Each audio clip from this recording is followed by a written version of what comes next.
Hello dear students. Today in this video we will learn about conservation of angular momentum and rolling motion. What is conservation of angular momentum? See, we had already studied about conservation of linear momentum. And what do we mean by the conservation of linear momentum? That if no, what was conservation of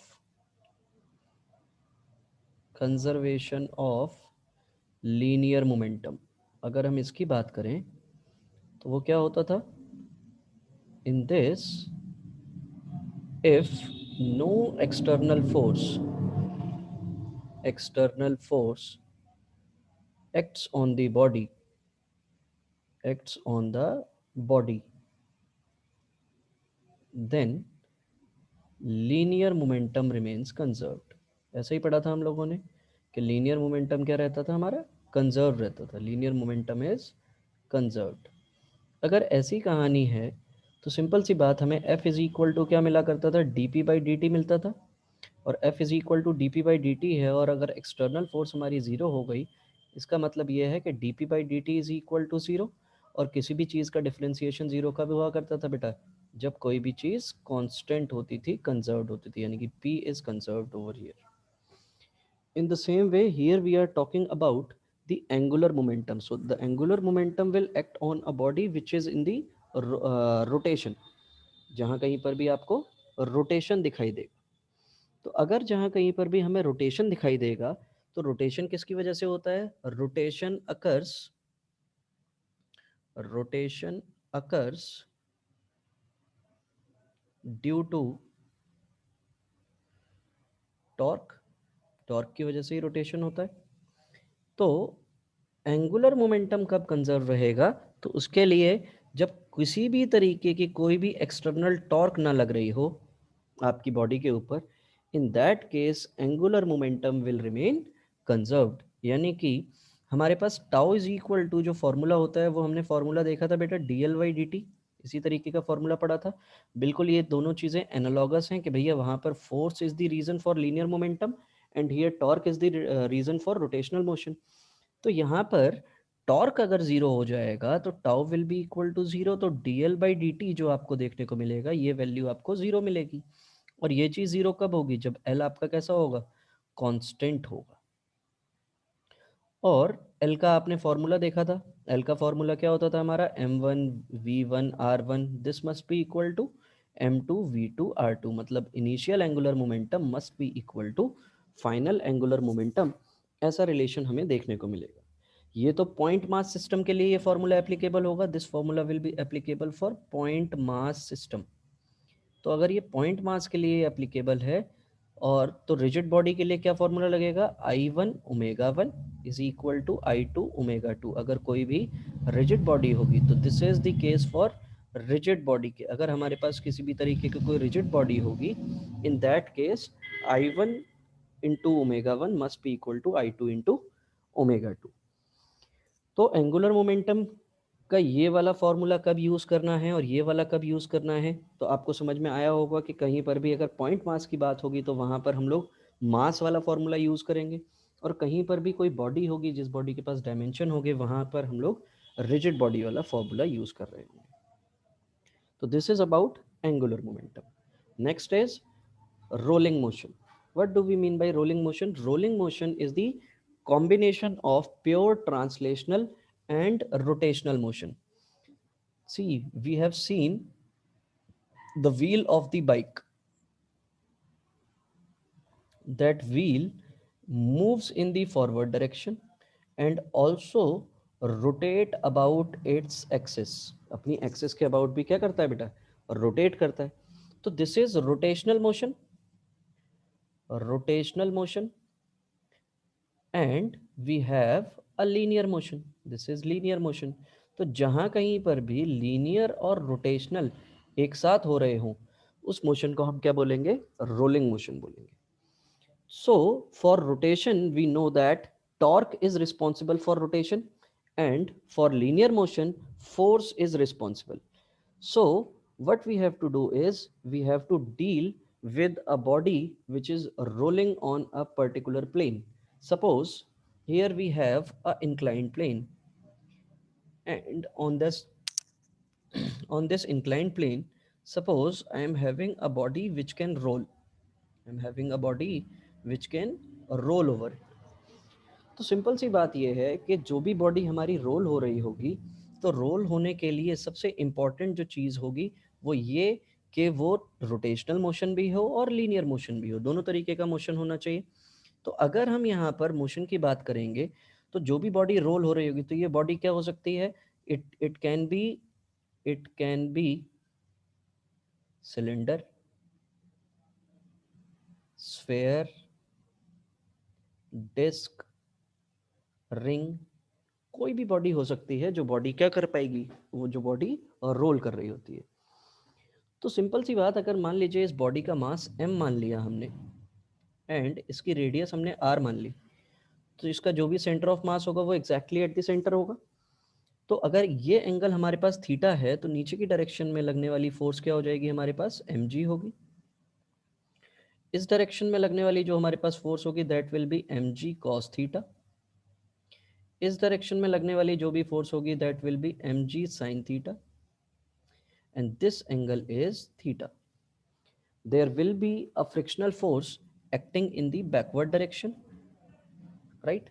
Without friction, the body cannot roll because all these forces are acting at the axis of rotation. So if any force acts on the axis of rotation, that force cannot rotate a body, cannot revolve a body. Like मैंने आपको example दिया था, एक gate है जो कि hinged है। अगर आप जहाँ कहीं पर भी वो हिंज्ड है, वहाँ पर आप कितनी भी फोर्स लगा लें, लेकिन उसके बाद भी आपका वो जो डोर है, वो डोर आपका मूव नहीं होगा, रोटेट नहीं होगा।